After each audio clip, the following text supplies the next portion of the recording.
ಧಮ್ಮ ಚಕ್ರ ಇದೆ ನೀಲಿ, ಅದರಲ್ಲಿ 24 ಗೆರೆಗಳಿದೆ. 24 ಗಂಟೆ ಕೂಡ ಸತ್ಯ ಧರ್ಮದಲ್ಲಿ ನಡಿಬೇಕು ಅನ್ನೋ ಒಂದು ಸಂದೇಶವನ್ನು ಕೊಡ್ತಕ್ಕಂಥ ಅದು ಧಮ್ಮ ಚಕ್ರ ಇದೆ, ಅಶೋಕನ ಧಮ್ಮ ಚಕ್ರ ಇದೆ. ಸ್ನೇಹಿತರೆ, ಈ ದೇಶದಲ್ಲಿ ಏನು ಧ್ವಜವನ್ನು ಹಿಡಿತೀವಿ, ಇದು ಏನು ಒಂದು ಸುಂದರವಾಗಿರುವಂಥ ಸಾಕ್ಷಾತ್ಕಾರವಾಗಿರುವಂಥ ಸಮಾಜವನ್ನು ನಿರ್ಮಾಣ ಮಾಡುವಂಥ ಒಂದು ಸಂಕೇತದ ಧ್ವಜ ಆಗಿರುತ್ತೆ. ಸ್ನೇಹಿತರೆ, ಇವತ್ತು ಒಂದೊಂದು ಧರ್ಮಕ್ಕೆ ಒಂದೊಂದು ಬಣ್ಣಗಳಾಗಿ ನಾವು ಮಾಡಿಕೊಂಡು ಕಿತ್ತಾಡೋದನ್ನು ಕಾಣ್ತಾ ಇದ್ದೀವಿ. ಆದರೆ ಈ ದೇಶದಲ್ಲಿ ಸ್ವಾತಂತ್ರ್ಯ ಅಂತ ಹೇಳಿದರೆ ಏನು ಅನ್ನೋದನ್ನು ಪರಮ ಪೂಜ್ಯ ಬಾಬಾ ಸಾಹೇಬ್ ಭೀಮರಾವ್ ಅಂಬೇಡ್ಕರ್ ಹೇಳ್ತಾರೆ.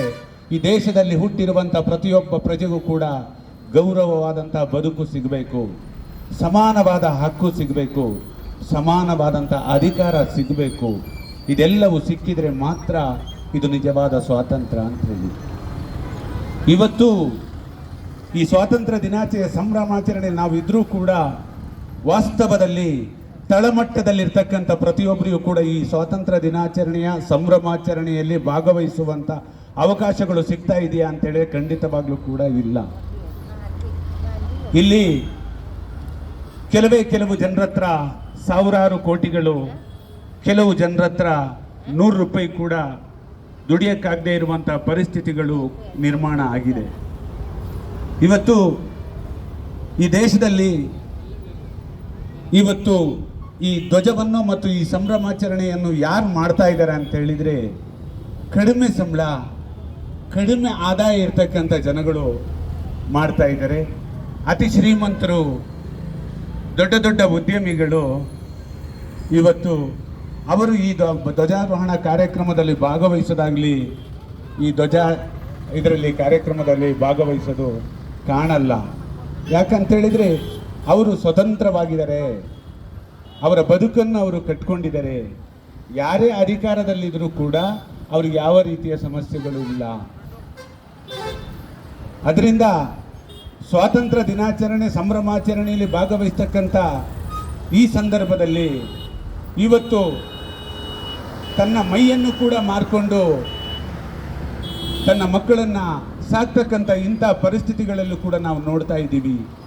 ಹಾಸ್ಪಿಟ್ಲಲ್ಲಿ ಬಿಲ್ ಕಟ್ಟಕ್ಕಾಗದೇ ಇರುವಂಥ ಮಲಗಿರುವಂಥ ರೋಗಿಗಳನ್ನು ನಾವು ಕಾಣ್ತಾ ಇದ್ದೀವಿ.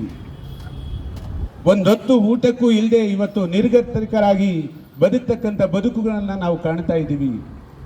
ಇದು ನಿಜವಾದ ಸ್ವಾತಂತ್ರ್ಯ ಸಿಗಬೇಕಾದ್ರೆ ಏನು ಹಿಂದೂ ಮುಸ್ಲಿಂ ಸಿಖ್ ಈಸಾಯಿ ಆಪಸ್ ಮೇ ಹಮ್ ಬಾಯಿ ಬಾಯಿ ಅನ್ನೋ ರೀತಿಯಲ್ಲಿ ಸ್ವಾತಂತ್ರ್ಯ ಸಂಗ್ರಾಮದ ಹೋರಾಟದಲ್ಲಿ ಯಾವ ರೀತಿ ನಾವು ಎಲ್ಲರೂ ಒಟ್ಟಾಗಿ ಹೋರಾಟವನ್ನು ಮಾಡಿ ದೇಶಕ್ಕೆ ಸ್ವಾತಂತ್ರ್ಯವನ್ನು ತಂದುಕೊಟ್ಟಿದ್ದೀವಿ, ಅದೇ ರೀತಿ ಈ ದೇಶದ ಬಡತನ ನಿರ್ಮೂಲನೆಗೆ ಇದೇ ರೀತಿಯ ಒಂದು ಹೋರಾಟವನ್ನು ರೂಪಿಸಬೇಕಾಗಿದೆ. ಈ ಹೋರಾಟವನ್ನು ಕೈಗೆತ್ತಿಕೊಳ್ಳಬೇಕಾಗಿದೆ. ಇವತ್ತು ಬಡವರು ಶಿಕ್ಷಣವನ್ನು ಪಡಿತಕ್ಕಂಥ ವ್ಯವಸ್ಥೆಯಲ್ಲಿ ನಾವಿಲ್ಲ. ಚುನಾವಣೆ ಬಂದಾಗ ಆತಂಕವಾದಿಗಳು ಬಂದು ಬ್ಲಾಸ್ಟ್ ಆಗ್ತಾ ಇದೆ ಈ ದೇಶದಲ್ಲಿ.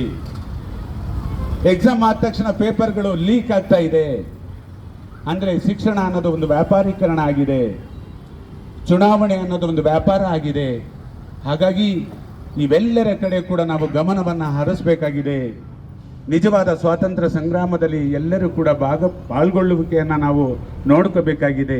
ಹಾಗಾಗಿ ಎಲ್ಲರಿಗೂ ಕೂಡ ಸಮಾನವಾದ ಹಕ್ಕುಗಳು ಸಿಗಲಿ, ಸಮಾನ ಅಧಿಕಾರ ಸಿಗಲಿ, ಎಲ್ಲರಿಗೂ ಎಲ್ಲ ಧರ್ಮಕ್ಕೂ ಕೂಡ ಅವರಿಗೆ ಜಾತಿವಾರು ಜನಗಣತಿ ಆಧಾರದ ಮೇಲೆ ಅವ್ರಿಗೆ ಏನೇನು ಸಿಗಬೇಕು ಅವೆಲ್ಲವೂ ಕೂಡ ಸಿಗಲಿ ಅಂತೇಳಿ ಆಶಿಸ್ತಾ ನನಗಿಲ್ಲಿ ಮಾತನಾಡಲು ಅವಕಾಶ ಮಾಡಿಕೊಟ್ಟಿರುವ ತಮಗೆಲ್ಲರಿಗೂ ಕೂಡ ಹೃದಯ ತುಂಬಿದ